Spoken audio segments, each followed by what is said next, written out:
The glycolysis can be best thought of as a complex chemical process consisting of a set of chemical reactions that takes place in the cytoplasm in every cell. As a chemical process, glycolysis consists of 10 steps or 10 consequent chemical reactions. Each of these chemical reactions is catalyzed by a different enzyme. And the product of each previous steps becomes a substrate for the next step. This way, the glycolysis in order to occur, all steps must proceed in a strict order. Logically, reactions of glycolysis could be brought down into two milestones or phases. Preparatory phase, first 5 chemical reactions, and payoff phase, the last 5 chemical reactions.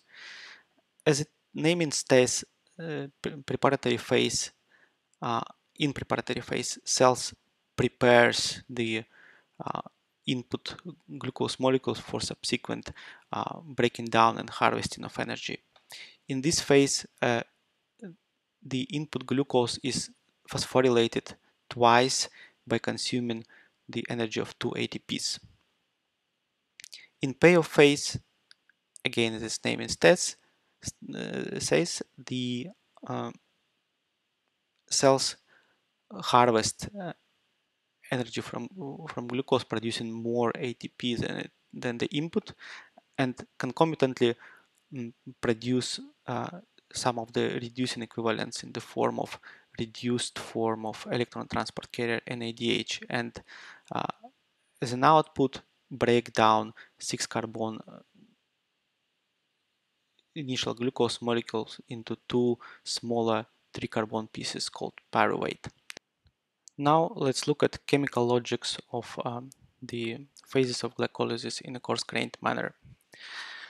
The goal of preparatory phase is to prepare glucose for harvesting energy by breaking down its 6 carbon backbone into 2 equal 3 carbon pieces.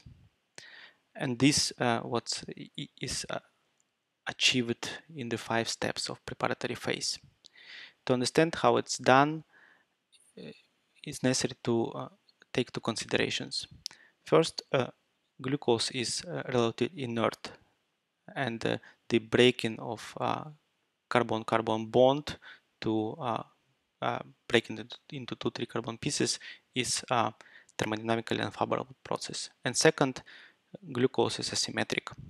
So to achieve goal of payoff phase, 2 measures must be taken. The glucose needs to be sufficiently activated, and it needs to be symmetrized, and finally brought down into 2 pieces which are equal. The first goal, the activation of glucose, is achieved into 2 consequent phosphorylations happening in step 1 and step 3 that are using energy of ATP and converting it to ADP to phosphorylate glycolytic intermediate stemming from glucose twice. The symmetrization takes place in step 2, where glycolytic intermediates are turned into more symmetrical glucose intermediates are turned into more symmetrical fructose. This sets stage for step 4, where the phosphorylated and symmetrized intermediates is cleaved into 2 almost equivalent but not identical pieces, and in step 5 these pieces are equalized by enzymatic isomerization in interconversion, thus providing the 3 carbon pieces called glyceraldehyde 3-phosphate as an input for the payoff phase.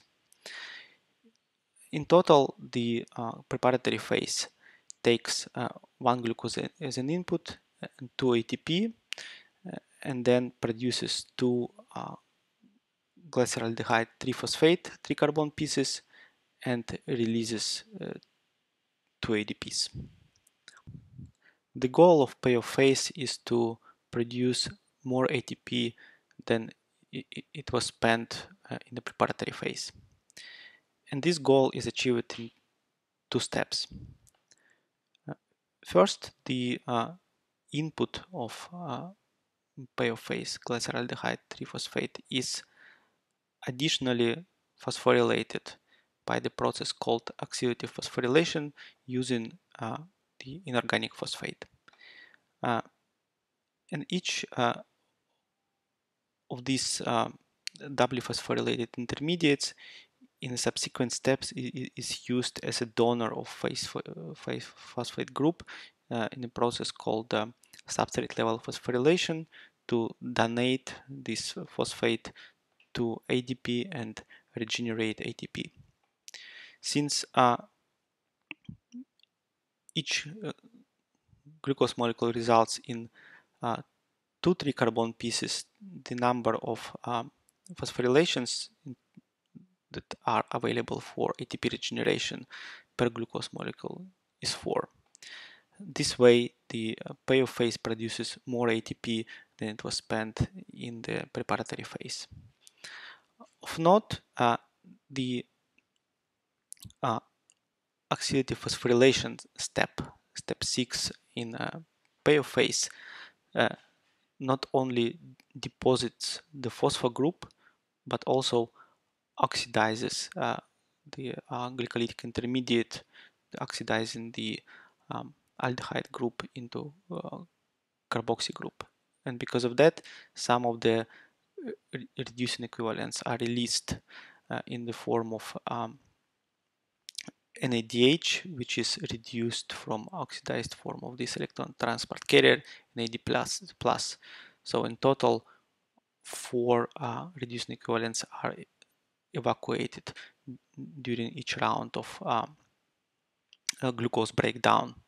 In total, in payoff phase, the starting 2 glyceraldehyde 3-phosphates, 4 ATPs, 4 inorganic phosphates, and 2 items of oxidized NAD+ are converted into 2 pyruvates, 4 ATPs, 4 reduced NAD items, NADH, and 2 protons. If we add together energy yield of preparatory and payoff phase together, the net production of ATP per glucose molecule in the glycolytic pathways will be only 2 ATPs. We can conclude that the glycolysis is a very inefficient way to make energy in the form of ATP.